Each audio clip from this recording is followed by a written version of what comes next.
Last video में हम लोग देखे थे कि कैसे हम लोग घर में बच्चे का हाइट प्लॉट करेंगे और कैसे पता करेंगे कि बच्चे का अभी का हाइट सही है कि नहीं है। आज हम लोग देखेंगे बच्चे का हाइट अगर इम्प्रूव करना है तो हम लोग डाइट में क्या क्या चेंजेस ला सकते हैं। तो चलो शुरू करते हैं आज के एपिसोड। सबसे पहले हम लोग का हाइट कैसे बढ़ते हैं उसका बेसिक समझ लेते हैं। बेसिकली हम लोग का हाइट बढ़ने का मतलब है बोन्स का लेंथ बढ़ना। और बोन्स का लेंथ कैसे बढ़ता है? बोन्स का जो हम लोग का जॉइंट होता है वहाँ पर कार्टिलेज रहता है, वहाँ पर एक एरिया रहता है जिसको हम लोग ग्रोथ प्लेट बोलते हैं। और ग्रोथ प्लेट जब तक ओपन रहते हैं तब तक हम लोग का हाइट बढ़ते रहता है और एक सर्टेन एज के बाद वो ग्रोथ प्लेट क्लोज हो जाता है। For girls it's around 18 years and for boys it's around 20-21 years. उसके बाद से हम लोग नेचुरली ग्रोथ और हाइट इंप्रूव नहीं कर सकते।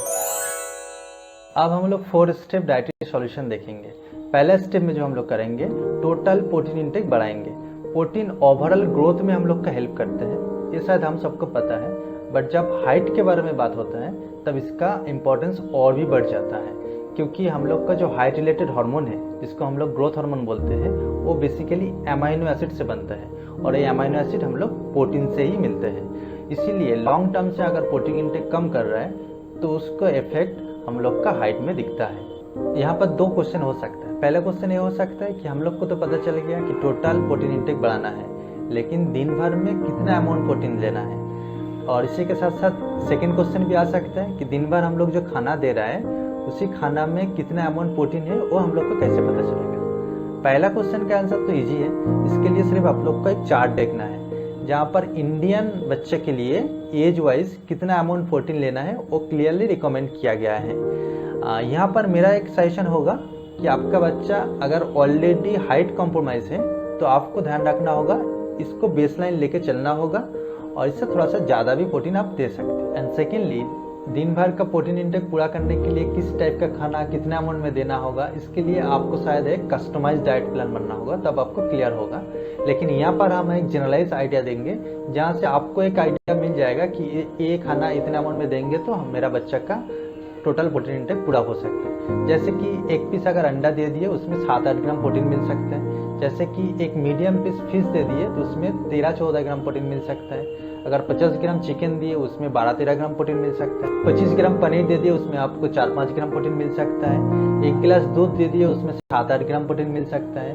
और 1 कटोरी दाल दे दिए उसमें 2-3 ग्राम प्रोटीन मिल सकता है। हाइट इंप्रूव करने में कार्बोहाइड्रेट का रोल भी कम नहीं है, क्योंकि ग्रोइंग पीरियड में हम लोग के एनर्जी रिक्वायरमेंट बढ़ जाता है और एनर्जी का प्राइमरी जो सोर्स है वो है कार्बोहाइड्रेट। और इससे भी इम्पोर्टेंट पॉइंट यही है, जब तक हम लोग कार्बोहाइड्रेट सही अमाउंट में लेंगे तब तक प्रोटीन अपना कम करते रहेंगे। किसी कारण में हम लोग कार्बोहाइड्रेट कम ले लिए तो प्रोटीन अपना कम छोड़ के कार्बोहाइड्रेट का कम करने लगेंगे, जो कि एनर्जी देने के काम है। बट यहाँ पर कार्बोहाइड्रेट सिलेक्शन में स्पेशल ध्यान देना होगा, क्योंकि स्टडीज में देखा गया है इंसुलिन हार्मोन लेवल बढ़ता है तो ग्रोथ हार्मोन लेवल कम होता है।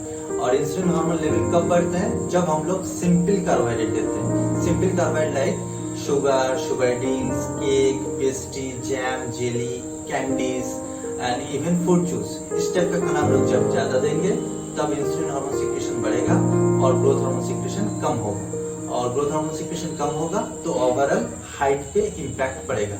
तो सेकेंड स्टेप को हम लोग अगर समराइज करेंगे तो पहला चीज होगा हम लोग सफिशिएंट अमाउंट में कार्बोहाइड्रेट देंगे, लेकिन टाइप ऑफ कार्बोहाइड्रेट में सिंपल कार्बोहाइड्रेट कम देंगे। Complex carbohydrate like whole grain, सब्जी, दाल, लीफी वेजिटेबल, इस टाइप का खाना हम लोग ज्यादा अमाउंट में देंगे। डिस्कशन में ये तो क्लियर है कि हाइट इंप्रूव करने के लिए बोन्स को हेल्दी होना बहुत ही जरूरी है।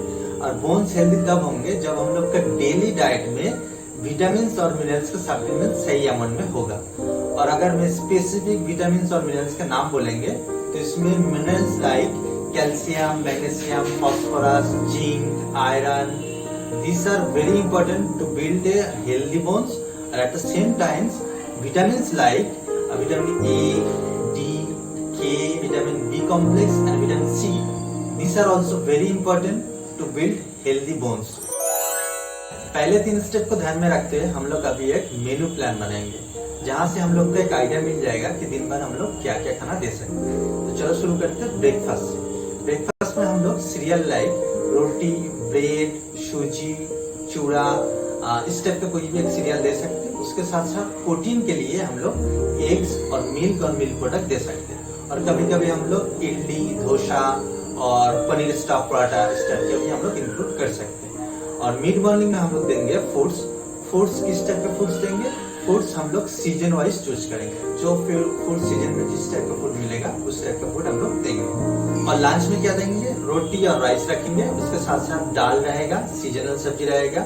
और प्रोटीन सोर्स के लिए हम लोग fish, chicken, paneer, rajma, soybean इस टाइप की चीज रख सकते हैं। और कभी कभी हम लोग पोस्ट लंच हम लोग कार्ड और रायता रख सकते हैं। और लंच और इवनिंग स्नैक्स के बीच में हम लोग ड्राई फ्रूट्स और डॉक्टर और डाइटिशियन के एडवाइस के हिसाब से हम लोग हेल्थ ड्रिंक्स भी दे सकते हैं।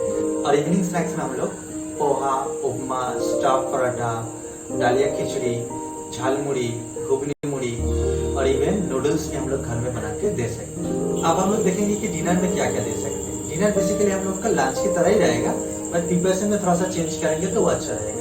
लाइक हम लोग रोटी के साथ वेज तड़का के एक तड़का दे दिए, और कभी कभी रोटी और राइस के साथ हम लोग चिकन के अलग से प्रिपरेशन, पनीर का प्रिपरेशन और राजमा का प्रिपरेशन कुछ भी एक दे सकते हैं। सो आज के लिए इतना ही। आई थिंक आप लोग को मेरा ये वीडियो इन्फॉर्मेटिव लगा।